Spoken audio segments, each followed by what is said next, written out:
না, সেই দিনের পর থেকে ওর সাথে আর আমার কথা হয়নি। তুই সবটা মেনে নিলি? হ্যাঁ, মেনে তো নিতেই হতো, কেননা যতদিন না তোর নিজের মধ্যে থেকে অ্যাকসেপ্টেন্স আসবে তুই তো মুভ অন করতে পারবি না। Move on? তোর কষ্ট হয়নি?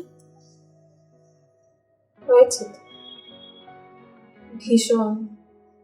কিন্তু ওই যে বলে, the audacity of human to walk away from something they desperately want. তবে এখন আর কষ্ট হয় না। হ্যাঁ, তোর বিয়ের ডেট ফিক্স হলো?